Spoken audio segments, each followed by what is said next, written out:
Next SHAR Telangana Sahu PV తొలి తెలుగు బిడ్డకు అత్యున్నత పురస్కారం ఆర్థిక సంస్కరణకు అద్దుడు నరసింహారావు మాజీ ప్రధాని చరణ్ సింగ్ ఎంఎస్ స్వామినాథన్ కూడా భారత రత్న ట్విట్టర్ వేదిక ప్రకటించిన నరేంద్ర మోడీ గారు ప్రకటించారు. బ్రహ్మలోని టీఆర్ఎస్ నేతలు ఉచిత బస్సు సౌకర్యం కల్పించద్దా ఇప్పటి వరకు 15 కోట్ల మంది మహిళల ప్రయాణం ఆటో డ్రైవర్ ఆత్మహత్యలంటూ హరీష్ తప్పుదో పట్టిస్తుంటారు. ఆత్మహత్యలు చేసుకునేలా మీరే ప్రేరేపిస్తున్నారు. మీరు ఎప్పుడైనా ఆటోలో ప్రయాణించారు? అసెంబ్లీలో మంత్రి పూర్ణం బాబు ఇది చూడండి బ్రదర్, మీరు ఎప్పుడైనా ఆటోలో ప్రయాణించారని ఉంది. నిజమే, ఎప్పుడైనా కనీసం మీరు పోతా ఉంటే కిలోమీటర్ మేర ట్రాఫిక్ ఆగిపోద్ది, కిలోమీటర్ మేర ప్రజల్ని దూరం పెడతారు. మీరు ఎప్పుడైనా ఇలా అధికారం కోల్పోగానే టిఫిన్ బండి కాడ మీరే కనబడతారు, జ్యూసుల బండి కాడ మీరే కనబడతారు, నడి రోడ్డు మీద మీరే కనబడతారు, చాయ్ బండి కాడ 10 మంది కూడితే అక్కడ బండి ఆపి మరి మీరు మాట్లాడుతూ ఉన్నారు, ఇంటికి పోయి బిర్యానీ అంటారు, ఆటో ఎక్కుతారు, మీ ఇష్టమైందలా చేస్తున్నారు. కేవలం ప్రభుత్వం మీద బురద జరగడం పరమావధిగా మీరు ఈరోజు ప్రయత్నం చేస్తూ ఉన్నారు. ప్రజలందరూ కూడా గమనిస్తూ ఉన్నారు.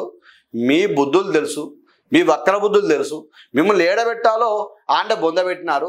ఎంపీ ఎలక్షన్లో పూర్తి ఇంకా బొంద పెడితే మీరు తిరిగి కూడా కోలుకోలేరు. మీ పార్టీ కూడా భూస్థాపితం అవుతుంది. ఇది కాస్త ఎప్పుడెప్పుడు బీజేపీ వాళ్ళు కూడా చూస్తూ ఉన్నారు. మీరు ఆల్రెడీ అంగీకారం అయినట్టుగా తెలుస్తూ ఉంది. మీరు తీసుకుపోయి బీఆర్ఎస్ని కాస్త బీజేపీలో కలిపి తెలంగాణ బీజేపీగా మీరు మన కొత్త పాట పాడతారు.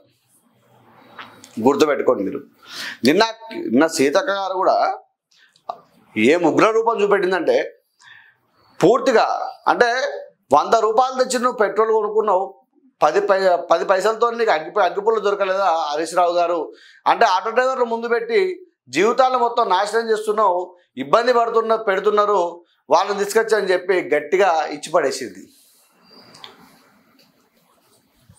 అయినా వాళ్ళకు బుద్ధి రాదు. కేసీఆర్ కుటుంబంతో బరాబరు కల్వకుంట్ల కుటుంబంలో 3 పదవులు ఉన్నట్టే మా కుటుంబంలో కూడా 3 పదవులు ఉండాలనుకున్నా. మల్కాజ్గిరి పార్లమెంట్ స్థానం నుంచి తన కొడుకు పోటీ చేస్తాడు. చేవల్ ఎంపీ టికెట్ కోసం రేవంత్ను పట్నం మహేందర్ కలిసిండు. ఎంపీ టికెట్ కోసం జగ్గారెడ్డి రేవంత్ను పొగుడుతున్నాడు. రాజకీయాల నుంచి తప్పుకుంటే గోవా వెళ్ళి ఎంజాయ్ చేస్తా అసెంబ్లీ వద్ద మీడియాతో మల్లారెడ్డి చిడిచాడు. అంటే నిజమే, మరి మల్లారెడ్డి గారు ఏ పార్టీలు ఉంటే ఆ పార్టీ భజన చేస్తాడు, సంపూర్ణ భజన చేస్తాడు. అంటే కొంతమంది పార్టీలు చేయనాక అయ్యో అవతల పార్టీలు ఏమంటారు, ఈ పార్టీ అట్లా అవన్నీ ఏముండయి, కలవశం ఏముండదు. ఓపెన్గా ఎంత భజన పొగడాలో, ఎంత ఎత్తుకు తీసుకుపోయి కూర్చోబెట్టాలో అంత చేయాల్సిన గనుడు మల్లారెడ్డి గారు. కృష్ణా బోర్డుకు ప్రాజెక్టులు అప్పగింత. కృష్ణా జిల్లాలో జలాల్లో 68% వాటా దక్కాలి. ఏపీకి నీటి తరలింపు ఒప్పందం ప్రగతి భవన్లో జరిగిందా లేదా? మంత్రి ఉత్తమ్ కుమార్ రెడ్డి. ఇది తెలంగాణ ప్రజలందరికీ తెలుసు పూర్తిగా, ఎందుకంటే జరిగిందే ప్రగతి భవన్లో. జగన్ గారు రావడం, మాట్లాడడం, ఏవైతే ఆర్థిక అవసరాలకు డబ్బులు పెట్టినాడో జగన్ గారికి, ఆ జగన్ గారు ఎట్లా తీల్చారన్నప్పుడు రకరకాల ప్రాజెక్ట్ తెలంగాణలో ఏదైతే నాశనం చేసినాడో అదే సూత్రాన్ని జగన్మోహన్ రెడ్డి గారికి అప్పచెప్పడం జరిగింది. ఆ జగన్మోహన్ రెడ్డి గారు ఆ సూత్రాన్ని పట్టుకొని అక్కడ ప్రాజెక్టులు మొదలుపెట్టి ఆ కమిషన్ రూపాయలు ఏదైతుందో కేసీఆర్ గారికి ముడుపులు అనేవి చెల్లించడం జరుగుతూ ఉంది. ఇక్కడ అంతకుమించి ఇక్కడ వారి మధ్యలో ఫెవికాల్ బంధమో లేకపోతే ఇంకో బంధం ఇక్కడ లేదు, కేవలం డబ్బుల బంధాలే ఉన్నాయి. అక్కడ ఇంతకుముందు ఎలక్షన్లో సాయం చేయడం జరిగింది. ఆ సాయాన్ని కాస్త ప్రతి రూపాయన ముడుపుల రూపంలో కేసీఆర్ గారికి ఇక్కడ సమర్పించడం జరుగుతూ ఉంది.